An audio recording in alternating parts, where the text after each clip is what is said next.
After the War of Funerary Flame, the moon goddesses were no longer recognized by Teyvat. They lost the whole foundation for their existence. That's why the moon goddess's strength is fading. She cannot withstand the world's rejection of her. To be more pedantic about it, the moon goddesses did something to offend the heavenly principles, and that's why they were ousted. Something of a recurring theme in Teyvat's history. Theoretically, speaking so candidly should put me in their crosshairs too, but they can't tell me what to do. I'll say whatever I want. Anywho, the moon marrow energies were but a drop in the bucket for her, and that battle against the Ray Hair of Solnari only weakened her further. Fortunately, it happened close enough to Moon Prayer Night when the Kuvaki concentration here is high. That's the only reason she managed to survive this long. What do you mean, fortunately? You said she disappeared. We're too late. Oh, what a headache. I thought this was all common knowledge. I guess I have some more explaining to do. Okay, buckle up. It's time for another lecture.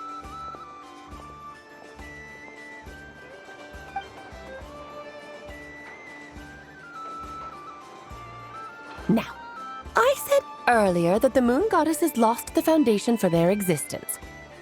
The reason for that has to do with the natural order. Basically, the rationale for their existence in Teyvat was lost. The same logic applies to the present moon goddess too. Consider her existence so far. Her comrades in the Fatui called her Damselette. And she was worshipped as Kutar by the Frost Moon Scions. But these connections have now been severed, whether by her hand or yours. So, the rationale that once sustained her existence is now gone. Wait, we did that to her? Oh, well, strictly speaking, yes. But let's not start pointing fingers, shall we? I'll only end up as the big bad villain, and that's not the kind of final boss I want to be. Of course I do. I'm only the greatest mage in the whole entire world. Now, if you wish to find your moon goddess, there are two problems we need to solve. Firstly, we'll need to strengthen the connection between her and Teyvat, at least enough to sustain her until Moon Prayer Night. Strengthen her connection. But does that mean I'll have to rally all the Frost Moon faithful behind this? I'm afraid a bygone faith and a former home won't be of any help to her now.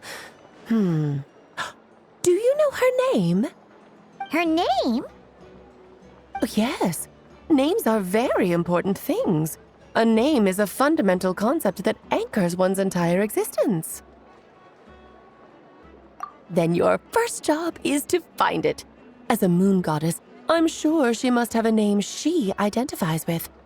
Neither Columbina nor Kutar is her true name, and she's never really accepted either of them.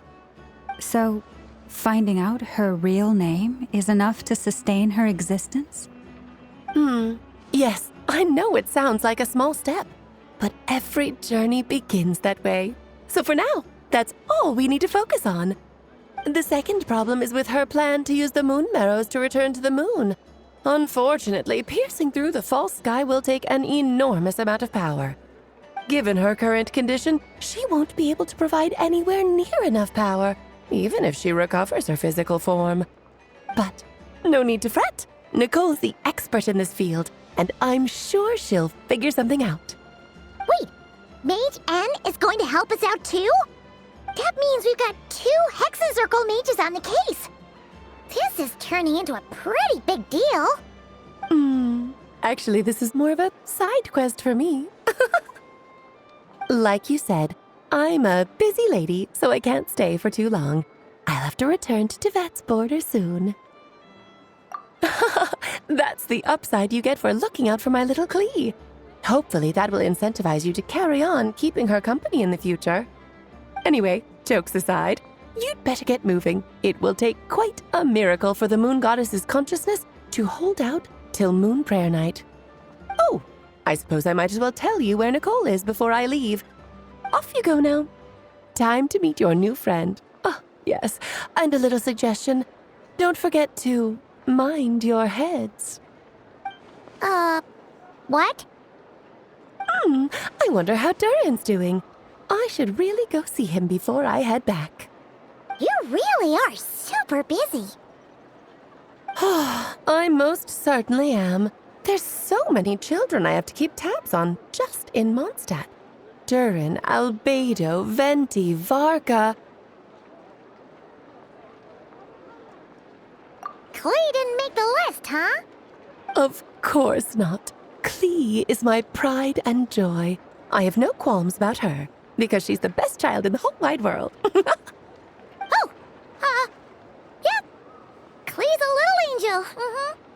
I'm glad you agree. Well, all the best. See you when I see you.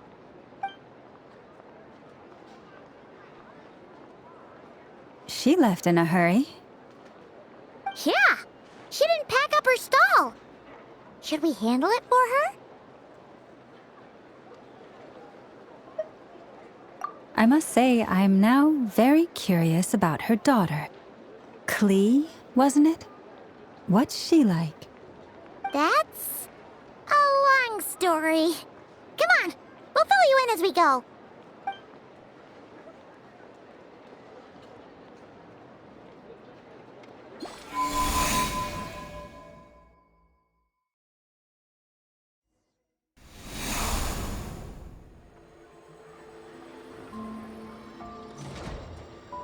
What a lively place.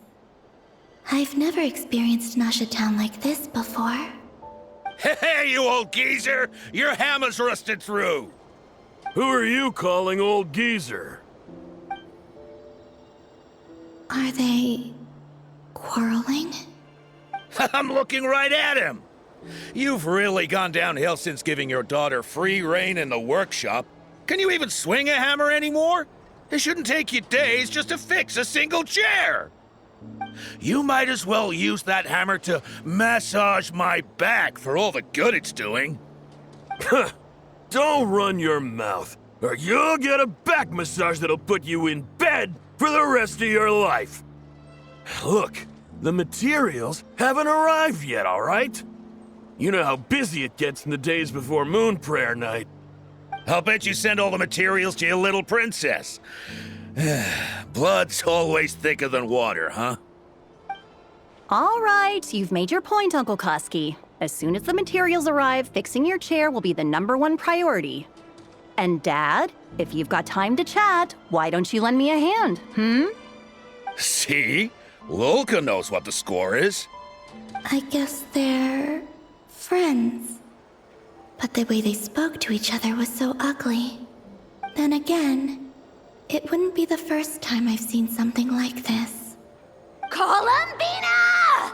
Sing outside my door in the middle of the night one more time, and I'll unscrew your vocal cords. You hear me?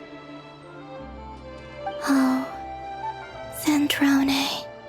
So that was her way of trying to be friends with me. What a pity. I won't get the chance to say any ugly things in reply.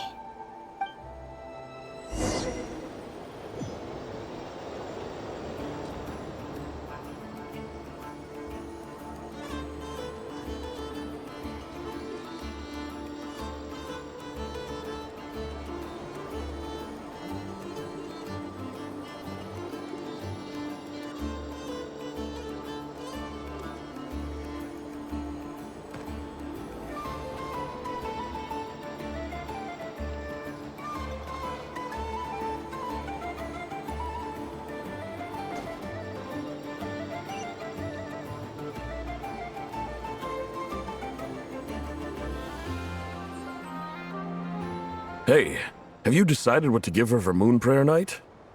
I sure have. She's gonna get the surprise of her life when she's least expecting it. Then I'll whip out the ring and pop the question.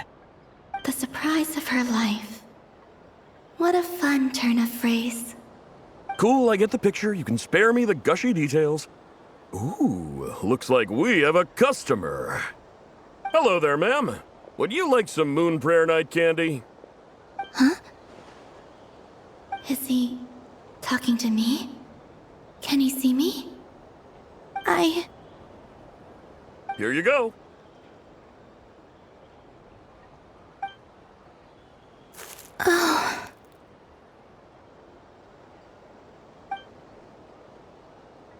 Come back anytime. Right. Now, where were we? I don't know why, but I still held out hope.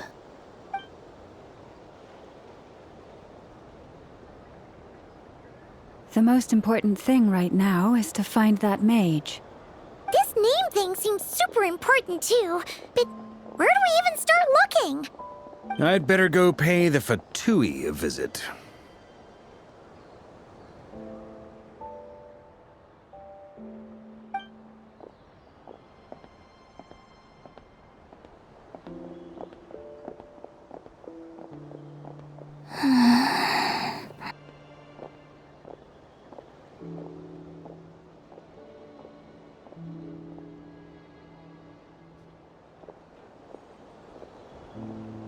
Columbina?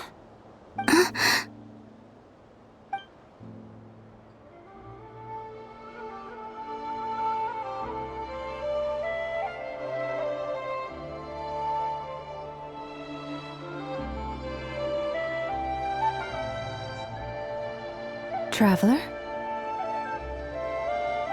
Let's go! This is no time to be spacing out!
Hurry up, Brassa!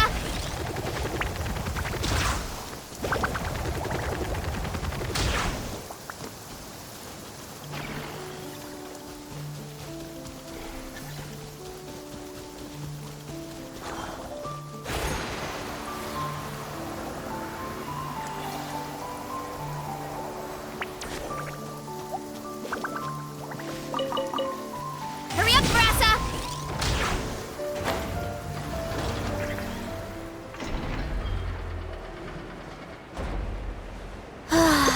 So nice and warm. Nothing like the warm sun on a full stomach to make me feel... Time to roll!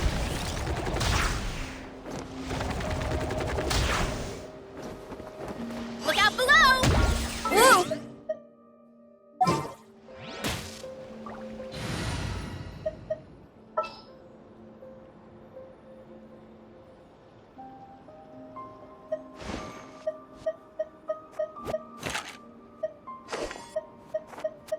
Let's jam!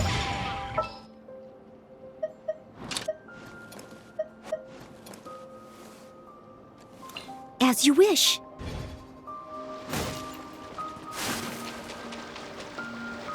Hurry up, Brassa! Amp it up! Charge! Yeah! Headbutt! It's justice o'clock! Yeah! Feel the beat! Yeah! Yeah!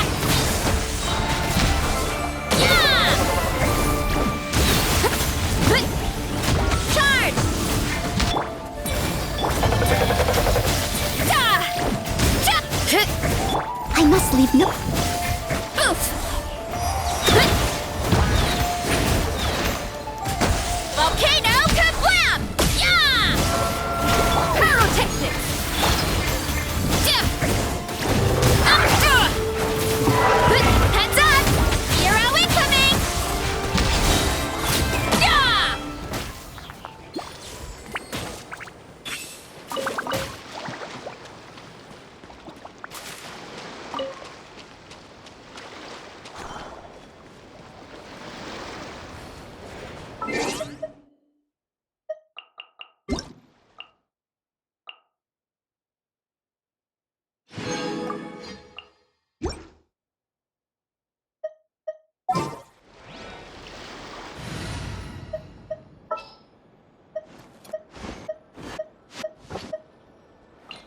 in the name of the Prinzessin.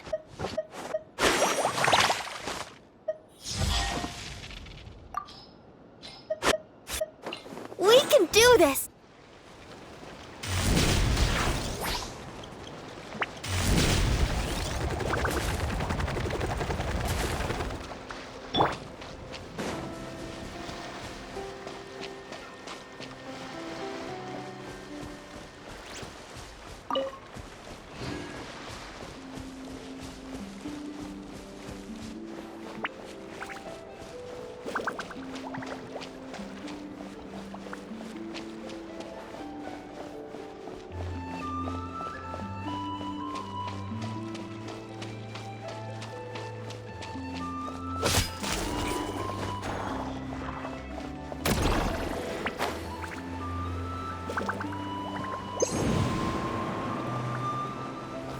Time to roll!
Hurry up, Brassa!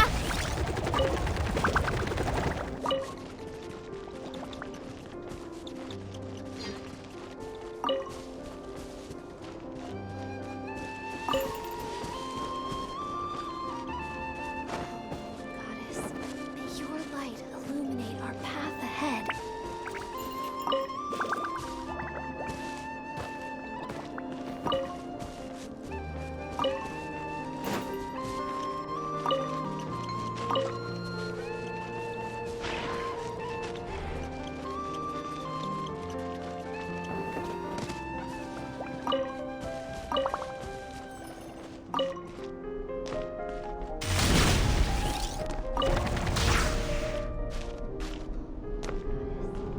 Time to roll!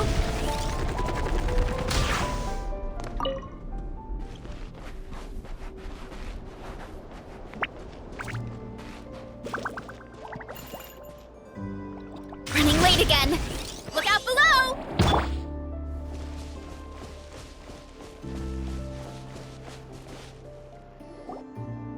Where are they going? They mentioned a mage and... a name? So, Mr. Varka, are you acquainted with this Nicole? Or should I call her Mage N? Ah, not really. We've never met, though she has come up in conversation. From what I've gathered, Alice kinda took Nicole under her wing. Taught her how to speak in a more ladylike fashion, that kind of thing. Huh. Hard to imagine Alice as an etiquette coach. Yeah, Alice is a larger-than-life personality, I'll give you that. But then again, that's why she's able to draw such an eclectic mix of people into her inner circle. If I remember correctly, being an interesting person is actually one of her main entry requirements. So, if you ever wanted to join the Hexenzirkel, I'm sure you'd both be eligible to apply. Hey! Don't go around making promises on Alice's behalf. I wouldn't dare. I'm just trying to paint a picture of the Hexenzirkel for you. Okay, sure. Anyway, since none of us have ever met Nicole, how are we supposed to find her? We can't just go up to every woman in sight and ask, "Hey, are you Nicole?" Maybe something she's wearing will give it away? Like a windbloom pinned to her chest or something. Wait a minute. Alice never said Nicole was from Mondstadt. Oh, true.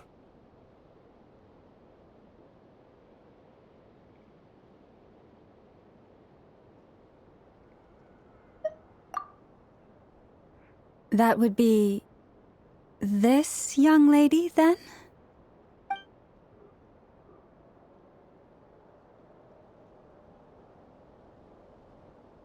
Hey there! Sorry to disturb you, but are you Miss Nicole? Varka, Knight of Boreas of the Knights of Favonius. Alice might have mentioned me before. Mm-mm. Have we got the wrong person? Sorry. Well, this is awkward. When I shook my head, I meant, no, Alice hasn't mentioned you before. Huh? Where is this voice coming from? My apologies. For certain reasons, I am unable to speak. This is the only way I can communicate with you. It might take some getting used to, but I hope you can understand. Hey, it's fine. I'm more shocked by the fact that Alice never speaks about me. I mean,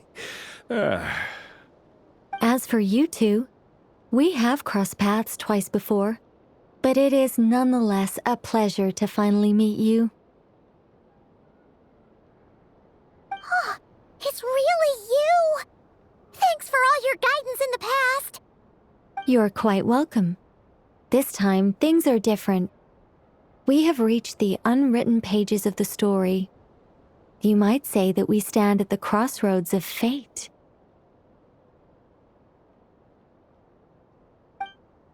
Now then, allow me to formally introduce myself. My name is... No, stop! Alice! I can't believe it! I had a whole speech prepared. I'd agonized over every single word. She always picks the worst moments to ruin other people's plans. I'm so sorry about that. Alice took the liberty of devising some bespoke self-introduction magic for each member of the Hexen Circle. But I could have sworn I deleted all of the triggering conditions for it. How did it bypass everything? Oh gosh, this is so embarrassing. This is a very different side of Nicole than what we're used to. Is she not used to face-to-face interactions? Don't worry about it. We've seen that introduction magic once already, so it wasn't too much of a shock. Please go on, Miss Nicole. We'd love to hear what you have to say, or, well, communicate. Huh? Are they talking to this lady? But... Will you all promise to forget that horrendously embarrassing introduction? sorry, embarrassing. When?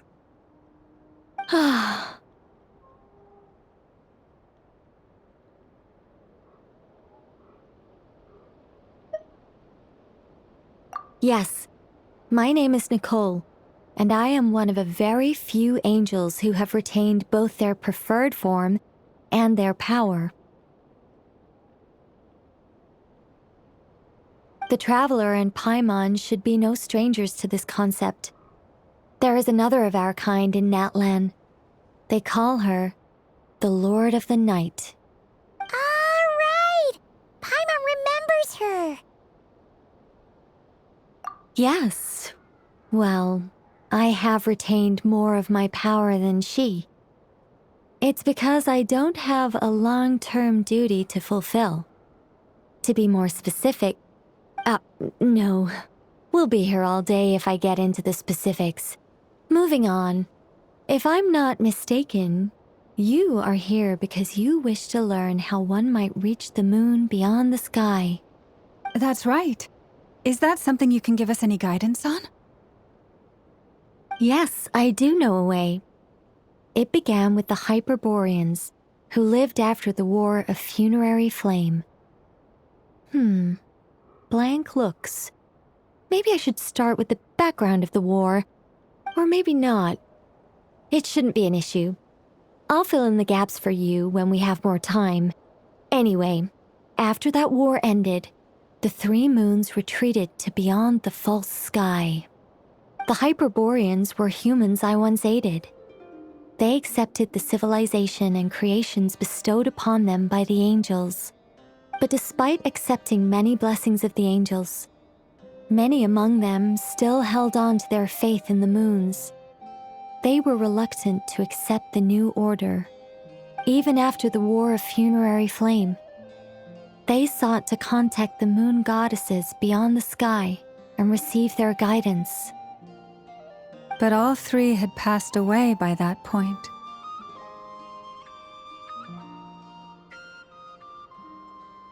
This mage has a unique method of communicating. Is she talking about the moons? Yes, but they did not know. And so, still they prayed for the moon goddess's mercy. After building titanic structures that consumed vast amounts of Kuvaki, at last they glimpsed the moons and heard their voices. But of course, they were gravely disappointed, for it was then that they realized the 3 moon goddesses were dead. Oh, that's such a sad story. It is. Humanity was in a very sorry state at that time. The angels who had once aided them were gone, and the War of Funerary Flames had left them homeless and destitute.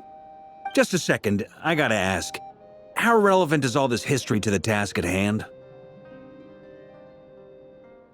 Well, I mean, it's... Okay, it seems we've drifted into irrelevant narrative waters. It's been a while since I've had the chance to speak inside someone's head. As soon as I got started, I lost control and the words just flowed out like a waterfall. What I'm trying to say is... Right, yes, that's it. The relevant part is the ritual created by the Hyperboreans. The fact that they bypassed the false sky and saw the true moons implies that they successfully built a connection between Tevat and the outside world. Which means, with enough Kuvaki and a sufficiently stable connection, it should be feasible to send one person over the border. Okay, so they built some kind of portal? Oh, yes. A portal. Yes. Is something wrong? You sound disappointed. I just didn't expect you to summarize it so well. It turns out I could have said all that in one word, if only I'd managed to think of it. No, please, it's fine. This is invaluable knowledge. I'll be sure to record and preserve everything in writing. Oh, really? Well, in that case, I suppose I could backtrack and add some more detail. I did gloss over a few things so far. Whoa, time out. Let's summarize what we've got first. The Hyperboreans were the last ones to use this method, right? So we somehow need to find whatever structure they built and make sure there's enough Kuvaki to power it up. Luckily, we have the moon marrow of both the eternal and iridescent moons, so we're all good for Kuvaki. Which means the key issue we need to focus on is finding the place. Am I right so far? Yes. Although I expect the structure is long gone by now. That said, what if we could take advantage of the phantoms to travel back to a time when it still existed? Well, travel back isn't quite accurate. It's more like we'd be creating a handshake between 2 points in space-time. We wouldn't even have to pick a time when it still existed. It could just be a time when it still appeared in phantom form via projection, or we could project our own phantoms, fold them together at... You look lost. Was that too hard to follow? Yeah, things got a little, technical there. Paimon's brain is reaching capacity. All right. Let me think about how to put this more simply. Okay, got it. Over the next few days, I'll search for phantoms that we can use. Once I find one that meets the criteria, I'll let you know and we'll regroup. By completing certain rituals, specific individuals will be able to enter the Phantom and make it to the Hyperborean structure. If everything checks out, and it looks feasible, we'll just need to wait for Moon Prayer Night, and we can send the Moon Goddess back home. I'm really skimping on the detail here. Is this making any sense at all? I think so. For now, we'll just wait to hear from you. Yes. Basically, yes. Great. Counting on you. In the meantime, we'll focus on finding the Moon Goddess's name. My name? Are they looking for a way to stop me from disappearing? Excuse me, Miss... Go on, Miss Nicole. This conversation was a little all over the place. I didn't catch your name. I am Lauma, of the Frost Moon Scions. Ah, I did wonder.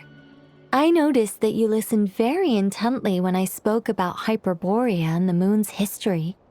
If you'd be interested, I'd love to visit you this evening and go through it again in greater detail. Also, if you were serious about making a record, it would be too risky to simply write down the raw details as is. I would suggest some tweaks. Maybe rewrite the stories as fairy tales or fables, perhaps even prayers. Anyway, we can cross that bridge when we come to it. So, see you later then? Oh, and no need to prepare anything. Just a cup of tea will do. See ya! She seems friendly. It's just... It's so nice to find someone who's actually willing to listen. I've been dying for a chance to finally go through all this systematically from start to finish. Any longer and I'd probably start forgetting it. Now Paimon gets why Alice told us to mind our heads. Ha ha ha ha! What did I tell you? A lot of quirky people in Alice's orbit. Now then, the next order of business is, where do we start looking for the Moon Goddess's name? Maybe the rest of what Nicole has to say might give us some clues. Once I've heard her out, I'll summarize the salient points and share them with you all. I'm also inclined to review our other documents. Yes, our faith was first established by our Hyperborean ancestors, but many of the more factually accurate records are from after Kutar's birth. Sounds like we're gonna follow Columbina's journey through Devat, huh? In that case, we'll start by heading to the Frost Moon Enclave. Sounds like a plan. Take this with you. I'll see about getting in touch with the Fatui. It'll probably just be Arlecchino and Sandroni again. They're the only ones who would want to help. Thank you, Mr. Varka. Ha ha ha ha ha! Don't mention it. Honestly, I'm more comfortable dealing with the Fatui than prying into the details of a young lady's childhood. Catch you later. I should follow them, just in case there's some way that I can help.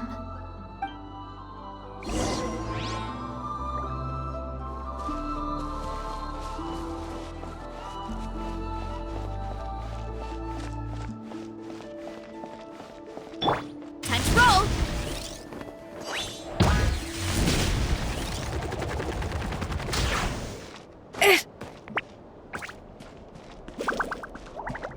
Running late again.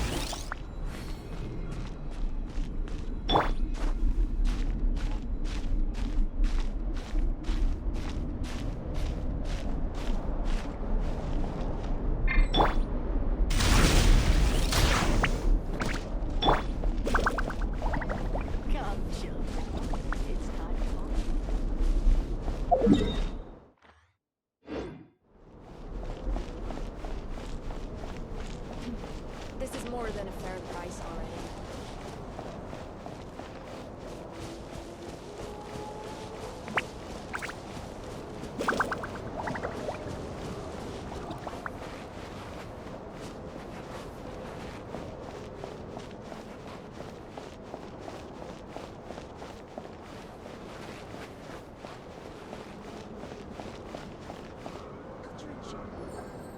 while ago, I took the time to organize all documents in our possession that pertain to Kutar. What you see here is the material I consider reliable. You're saying there's unreliable material too? Yes. Most of the information we have was transmitted through an oral tradition. Inevitably, some of her stories were mythologized and deified over the years through countless retellings. That's why I organized them into reliable and unreliable. There's no sense seeking answers in history unless we can ensure the veracity of the historical record. Makes sense. All right, let's take a look through.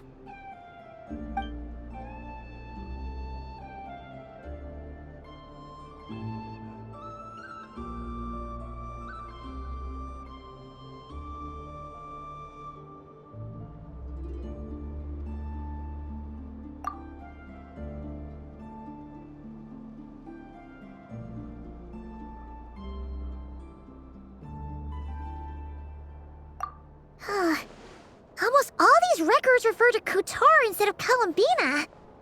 Although neither of those is her real name. Paimon's not sure what point she's trying to make. What we can gather from these records is that the Frostmoon Scions worshipped her as a god, placing impossible expectations upon her. I cannot fault them for their earnest faith, but for all their devotion, worshipping her day in, day out changed nothing. I imagine that none of it resonated with Columbina. It wouldn't surprise me if, even back then, she had already begun to reject the name Kutar and everything it represented. Lama speaks the truth. When I heard them call upon Kutar with hope and expectation in their voices, they may as well have been calling upon somebody else.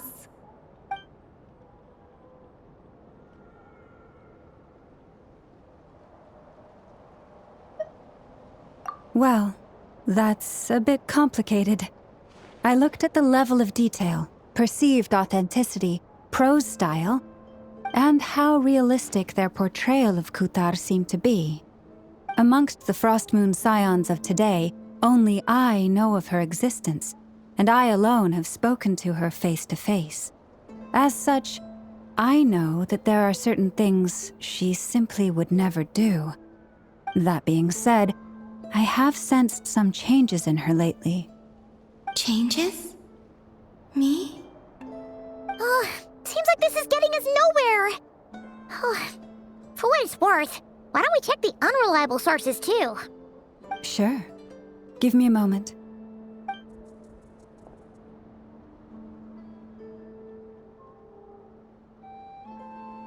Exerting but a fraction of her divine might, Kutar sheared a great mass from the snow-capped mountain and cast it into the sea, upon whose surface shone the mirror image of the moon.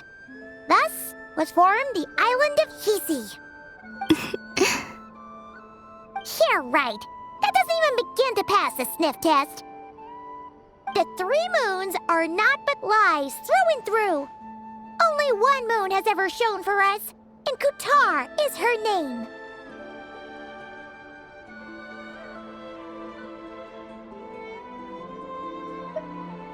The vast majority of ancient texts are filled with fanciful tales like these. I trust you understand my criteria a little better now. Kutar did not speak, merely gazing into the distance in silence. And where her gaze landed, this was her prophecy. Clearly, whoever wrote this text never even met Kutar. Otherwise, they'd know that her eyes are always closed. What about you, Traveler? What are you reading? Come on, let Paimon see. The child wished to build a wooden nest with which to shield the fledgling bird from the cold. But being so young and lacking in strength, the child could not snap the branches from the trees. Kutar was passing by. Upon seeing the child, she summoned forth a Kuhenki, who built a beautiful nest for the child. I remember that. Not knowing the meaning of Kutar's divine intervention, the child dared not to respond, and thus ran home to call their parents. but Kutar was gone. The Moon Chanter declared the event a miracle and took the nest as a relic, placing it on high for all to see. The child was named as one favored by the goddess and was greatly respected amongst the people. Yet, no further miracles were bestowed, and this matter was forgotten in but a few years. Huh. Any thoughts after reading that?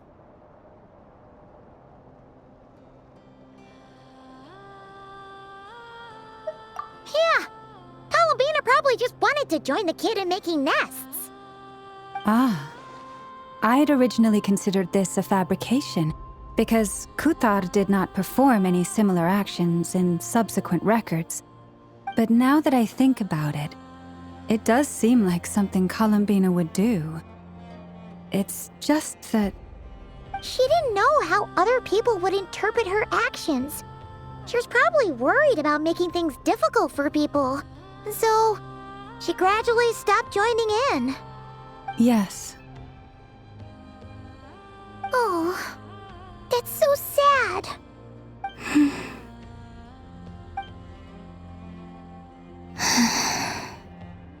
And now, I can make no such gestures of warmth, even if I want to.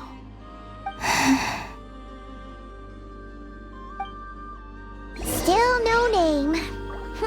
That's a bit of a shame. But we did learn some interesting stories.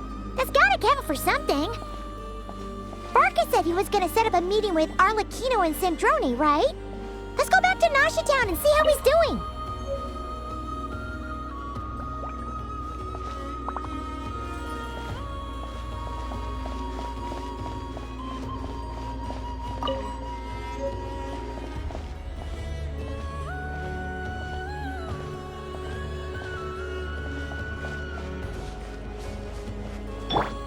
Time to roll! Look out below!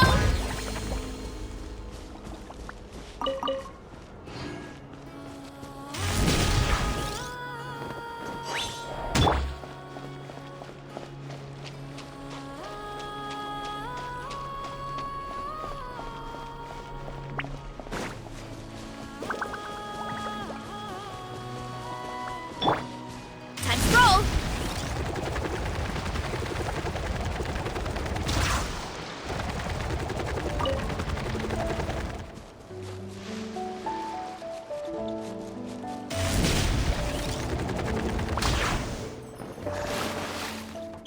Time to roll!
Hurry up, Brassa!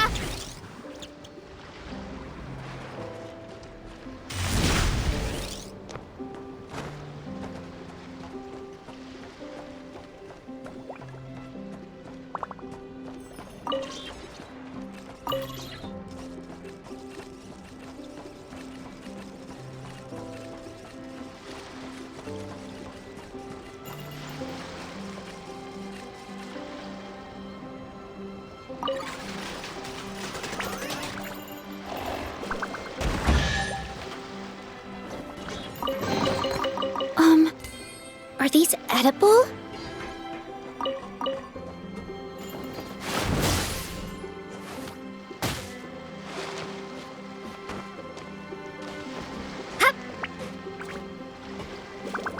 late again.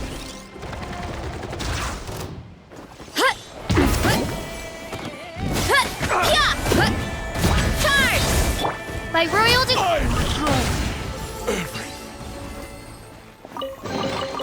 I'll keep this close.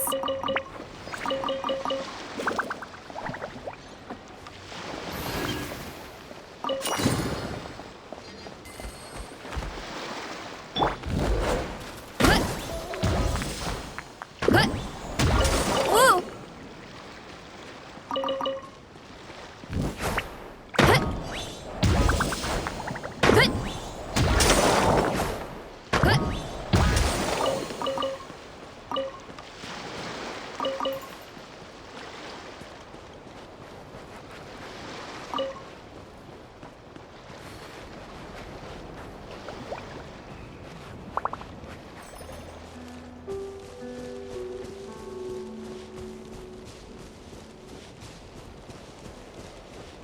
Time to roll!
Running late again.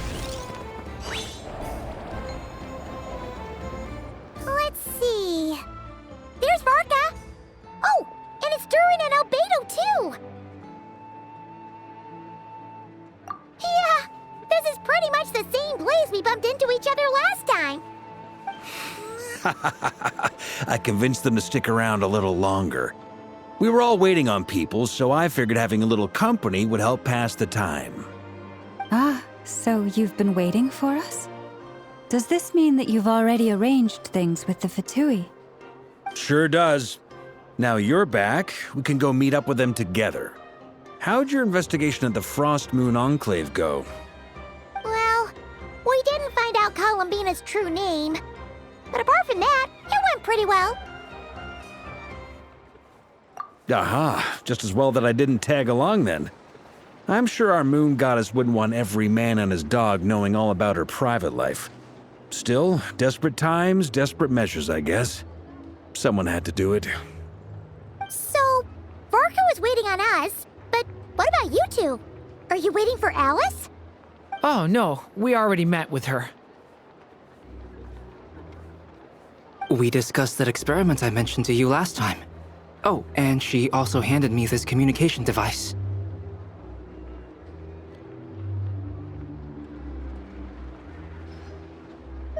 That's right. I understand she informed you about the relationship between the phantom phenomena and Tevat's borders, yes? She wants me to help her with some more experiments on that front. She said that she'll contact me through this device with more information. Ah, I see. Following instructions and making observations. Pretty common research method. Takes me right back to Albedo's lab. Wait, then who exactly are you meeting? Someone you know. Albedo's met him too. But I don't think Miss Lauma or the Grand Master have been introduced. Introductions are overrated, especially in cases like this. It's you! So, it's not like the academia has prohibitions against going abroad. Also, I applied for leave. I've been writing to Hat Guy since obtaining a human form. I've already brought him up to speed on everything that's been going on in Nodcry. Hat Guy? Turns out, I actually have heard that name before. Oh? Then why did you react the same way I did? I only knew the name, not the fella. But since we're all here, let's do some introductions for what it's worth. I'm Varka, Grand Master of the Knights of Favonius. Lauma, Moon Chanter of the Frost Moon Scions. And I'm a Driosh from the Vahumana Darshan of the Sumero Academia. Hat Guy. Good to see you again, Mr. Guy. I believe we last saw each other on the boat ride here.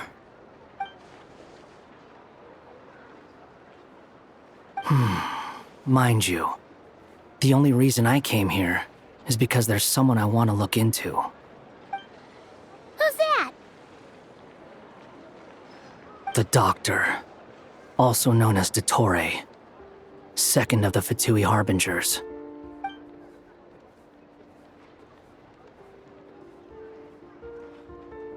From the tone of your voice, it sounds like there's bad blood between you. I was reviewing our archives and noticed that a lot of information about him was missing. Left a bad taste in my mouth. That's all there is to it. Dottore, or Zondik, as he was then known, once studied at the Academia, but he got kicked out before he could graduate.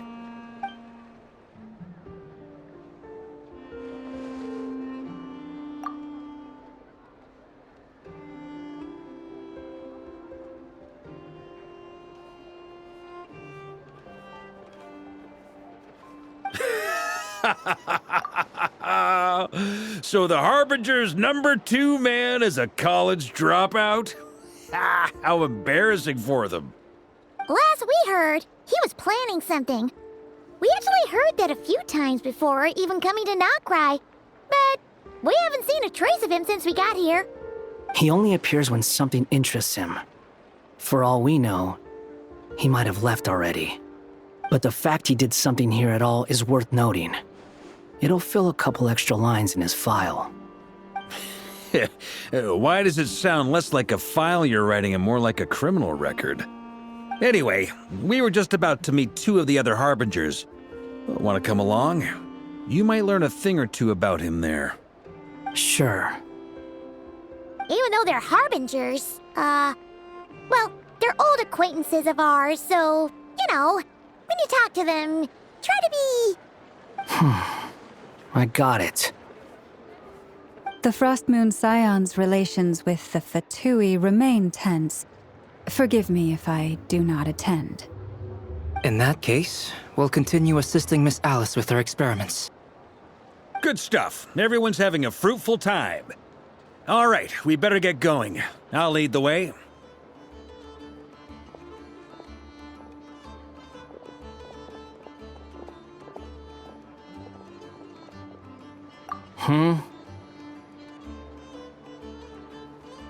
Well, yeah, that's obviously part of it.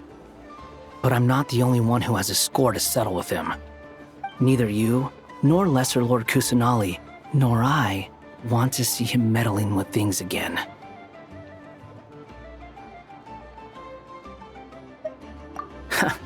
What's the hurry? Don't worry. Pigeons always know which way home is.